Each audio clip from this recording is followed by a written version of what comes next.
Free audio post-production by alphonic.com.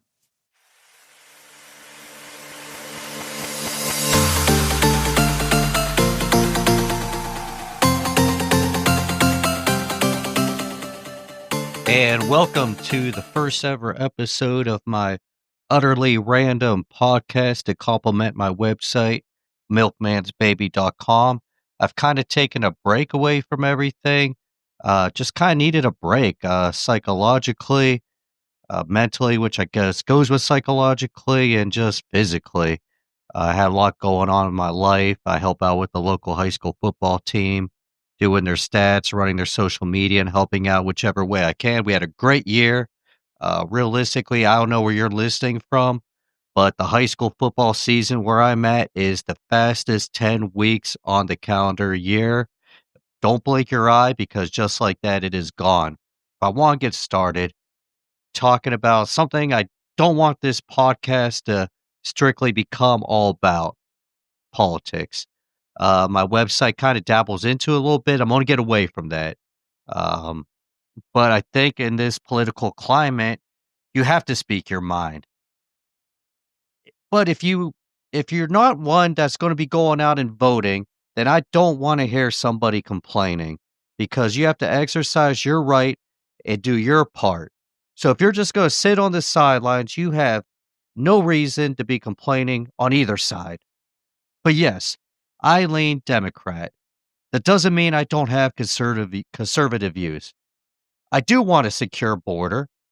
I want to know who's coming into this country. I want safety, accountability, and a process that actually works at the border.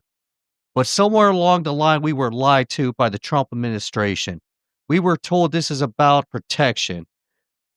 What we are saying from Kristi Noem, Trump, Stephen Miller, and all those involved in this is cruelty. We are seeing families ripped apart, kids detained, people living in fear just walking to school. And this is not normal, nor is it the America that I want to belong to.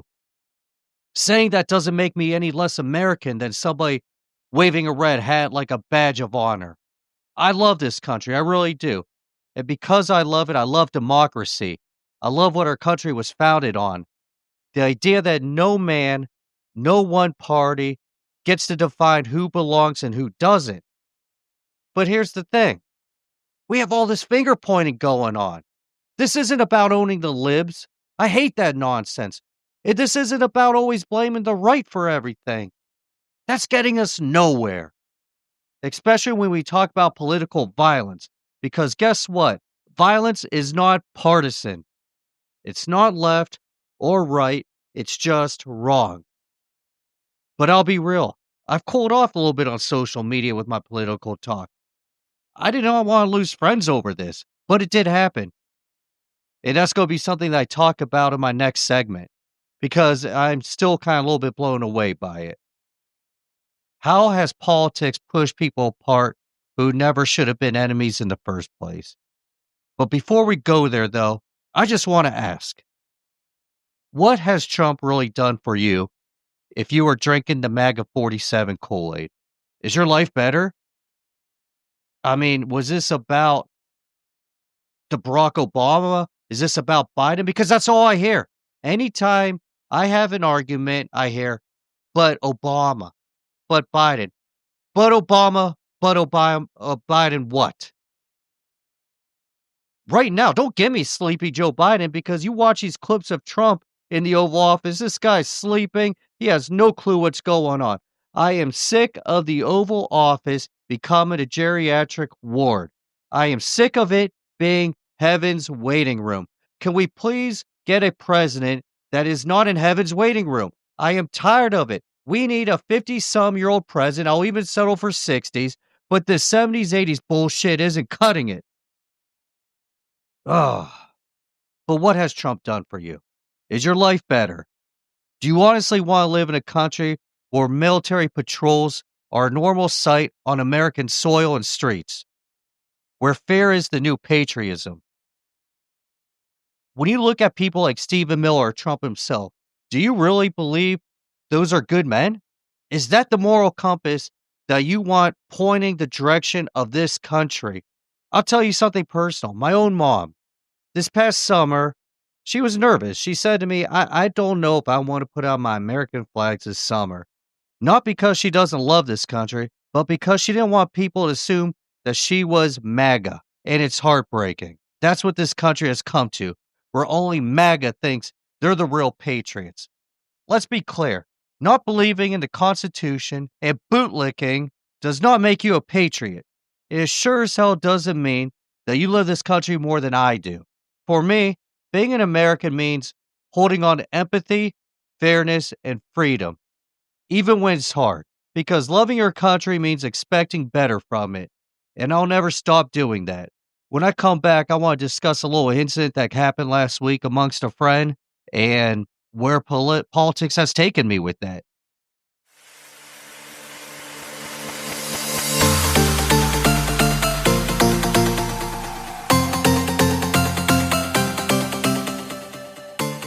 So, the last segment I mentioned about how kind of something popped up with politics and a friend. And I've always said I would not lose friends over politics. For the most part, I just unfollow them and keep scrolling. But lately, I'm starting to wonder if maybe I'm just as guilty as the folks I criticize. Sometimes I ask myself, am I the one not seeing things clearly? I think it's just natural to question yourself at times. But then I look at what this administration has become, the reality TV show gone completely fucking off the rails, and I remind myself, no, I am fighting the good fight. I am standing up for democracy and decency. But that's still to say that it hasn't cost me some people in my life. Just a couple weeks ago, I had to delete a friend from high school. I haven't seen him in probably 15, 16 years. I've reached out to him a few times. He lives now in Florida. I've reached out to him a few times during hurricane season. But not once has he reached out to me and say, "Hey, how's your daughter doing?" So am I really losing a friend here? But the issue with him became a troll.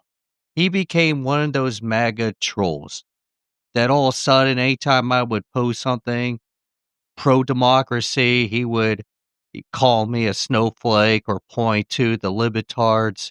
The radical left is ruining this world. So I had to say goodbye. Deuces, no lost. Still, there's another friend of mine. And just the other day, a small group of friends and I, and as you get older, you start to question, um, how many friends do I truly have? I'd like to think that I maybe only have maybe 4 or 5 real friends, and the rest, they just become acquaintances. And my 5 friends, I'd say only 3 of them, or 2 of them live locally, and 3 of them are pretty much way out of state. And just because as you get older, you don't talk to somebody every day, it doesn't diminish your friendship anymore. Me and my one friend, we could go 2 months without talking, but we always pick up right where we left off. And he was one of the ones that was in town the other day. We got in touch with another friend that was local, and we all went out for some drinks. And one thing led to another, and a little bit of political talk came up. It wasn't the dominating, factor of conversation of our table, but obviously it came up because it is affecting some people. And out of nowhere, I kind of learned that he's full on MAGA. So I had to ask, half jokingly, half serious, are you a racist or just dumb? And he says the first one. And I'm like, whoa. He even starts talking about how his daughter had a black boy after him at high school and he had to shut it down. And this is the same person that in high school, and we grew up going to a very diverse school. He used to bump rap music and sit with the seat way back, laid low. How is this the person that all of a sudden's become a racist? And where do I go with my friendship with him at this point? So here I am now sitting here wondering, do I just cut him off too? Or do I stay around? Try to be a voice of reason for him. Maybe the one friend who can get through to him, because honestly, he's always been more of a follower than a leader. And I think that's how some people got here. They just followed the loudest voice instead of the right one. Maybe that's what this whole thing is. Figuring out who we are without the noise and trying to hold on what's left of the friendships that used to feel solid before politics turned into identity. And after this, we're going to get away from politics a little bit and move on to something new. So we'll be right back.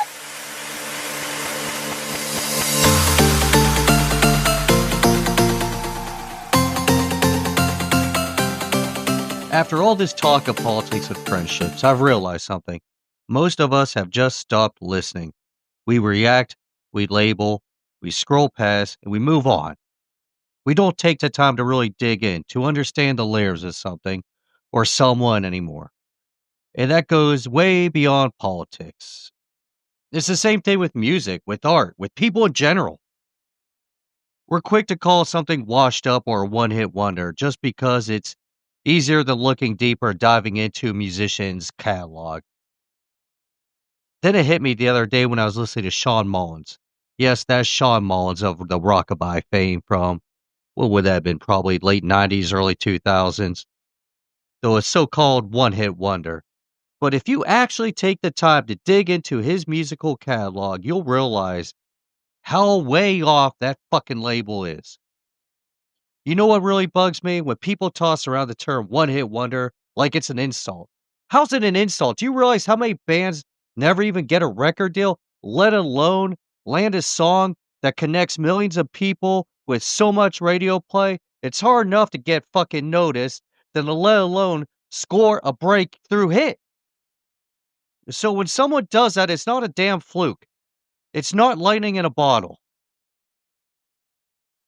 And a lot of time, the one hit crowd, they never dive deeper. They don't bother to explore the rest of the artist's catalog. And that's where you find the real magic. That's where you find what that musician is all about. Take Shawn Mullins again. Most people only know him for that hit Rockabye. But man, go deeper. You'll love his songwriting, I guarantee you. With soul and substance, songs like Shimmer, Twin Rocks, Oregon, California. I'm telling you right now, this guy gets it, man. You dive into this guy's musical catalog, and you're going to forget about the song Rockabye. I'm going to tell you right now. Rockabye's probably, maybe, luckily, in his top 10. But that's the problem. We don't dive deeper. We just kind of take a look what's on the surface, what's handed on a platter to us. You know, as I look back at everything we've talked about today, politics, friendships, and even music, it all circles back to one thing: listening. Somewhere along the line, we stopped really hearing each other. We let politics become a wall instead of a conversation. We started defining people by who they voted for instead of who they are. And in doing that, we lost more than a few friendships. Maybe we've lost a piece of our own humanity. But that's the same mistake we make with music. We judge an artist by one song. We label them a one hit wonder. We don't take the time to dive in and hear what this musician's really about. Because I'm telling you right now, it's the deep cuts that they really want you to hear. So whether it's a friend who lost their way or a so-called one-hit wonder who deserves more credit, maybe the lesson is the same. Stop reacting and let's start listening. Because if we take the time to listen to people, to music, the world around us, we might start to find some common ground again. We've lost a lot of common ground. And unfortunately, right now, we have a leader, if you could call him that, a fucking idiot in office, Donald Trump, who had a chance to maybe bring us together in the face of some political violence. Instead, he took the route of furthering his agenda. It's just, right now, it's just a revenge tour. But that's for another time. I thank you for listening. I'm going to leave you with a few football picks for this weekend. In college football, give me UConn minus 8.5 over Air Force, LSU minus 5.5 over Arkansas, Cincinnati minus 5.5 over Arizona, East Carolina minus 2.5 over Memphis, Missouri minus 5.5 over Mississippi State. In the National Football League, give me Baltimore minus 8.5 over the Browns, the Chargers minus 2.5 over Jacksonville, and Seattle plus 2.5 over the Rams. If you lose, don't at me. And that concludes the first episode. Moving forward, I don't know how often I'm going to do this. I'm going to try to have some guests on. I know some people who go about ways making money in different ways. It'd be cool to pick their brain about how you got to be an entrepreneur these days. Let's face it, the economy's shit. Our president's an asshole. So thanks again. This was the Utterly Random Podcast, and I'll catch you on the next one. Thank you.